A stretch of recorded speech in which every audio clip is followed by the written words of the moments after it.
नमस्कार बच्चों। ओके, तो चलिए हम लोग उदाहरण नंबर 2.9 जो आपके एनसीईआरटी बुक का है ना, प्रश्न सॉल्यूशन चैप्टर का, उसी को हल करने वाले हैं। ठीक है, सिंपल दिया हुआ है 45 ग्राम एथिलीन ग्लाइकोल को 600 ग्राम विलायक जल में मिलाया गया तो विलयन के हिमांक और नमन यानी फ्रीजिंग पॉइंट डिप्रेशन और फ्रीजिंग पॉइंट ऑफ सॉल्यूशन ज्ञात करना है। ठीक है, बहुत आसान है, चलिए हल करते हैं। ठीक है, सबसे पहले हम जानते हैं कि क्या होता है डेल्टा टीएफ जो है, डेल्टा टीएफ बराबर क्या होता है के एफ इंटू एम। ये फार्मूला हम लोग जानते हैं पहले से ही। ठीक है सॉरी, ठीक है, डेल्टा टीएफ बराबर के एफ इंटू एम हम पहले से जानते हैं। चूंकि एम क्या है, मोलालता है, तो मोलालता बराबर विलेय के मोलों की संख्या बटे विलाय का द्रव्यमान होता है केजी में। ठीक है ना, दिया भी है।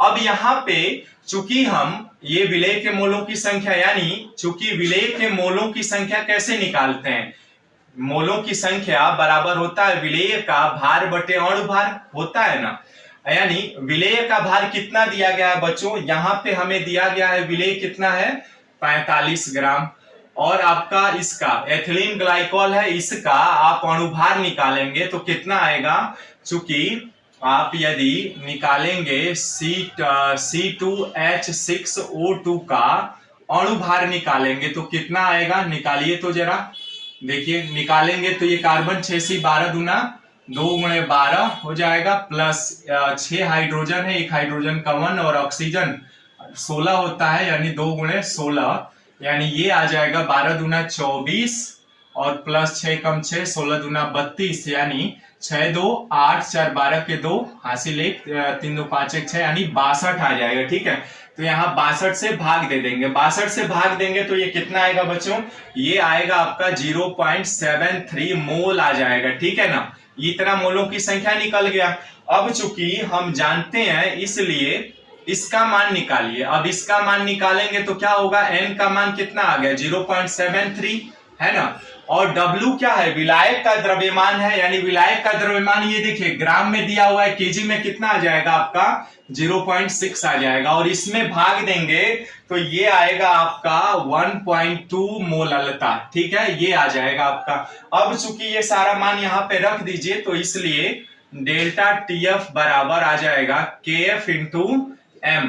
के एफ का मान कितना दिया हुआ है, देखिए नियतांक है दिया हुआ 1.86 गुणे एम का मान कितना निकाला आपने 1.2 निकाला, ये गुणा भाग करेंगे आप तो ये आ जाएगा आपका 2.232 केल्विन आएगा। ठीक है, डेल्टा टीएफ का मान कितना आ जाएगा 2.2 आ जाएगा। ठीक है, यही आपका हिमांक में अवनमन, जो हिमांक का फ्रीजिंग पॉइंट डिप्रेशन पूछा था बच्चों, वो ये होगा। ठीक है, अब चूंकि दूसरा भी हमें ये हल करना है, हिमांक की गणना है ना, यानी तो इसलिए फ्रीजिंग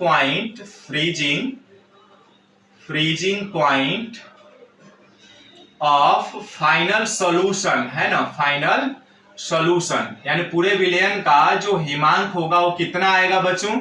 देखिए सबसे पहले तो हम जानते हैं कि द्रव का जो फ्रीजिंग पॉइंट होता है H2O का वो कितना होता है, यानी फ्रीजिंग पॉइंट ऑफ H2O है ना, H2O का कितना होता है फ्रीजिंग पॉइंट 0 डिग्री सेल्सियस होता है, यानी इसको केल्विन में करेंगे तो 273.15 केल्विन होता है। ठीक है, अब इसमें से क्या करेंगे, इसको घटा लेंगे तो फाइनल सॉल्यूशन का निकल जाएगा, यानी 273.15 माइनस 2.232। अब ये घटाएंगे ना बच्चों तो ये आएगा आपका 270 आपका आ जाएगा 918 केल्विन। ठीक है, यही आंसर आ जाएगा आपका। ठीक है, तो यही दो चीजें आपसे पूछा था बच्चों कि ये हमें कैसे निकालने हैं, हिमांक अवनमन और हिमांक की गणना, यानी पूरे फ्रीजिंग पॉइंट विलयन का निकालना था।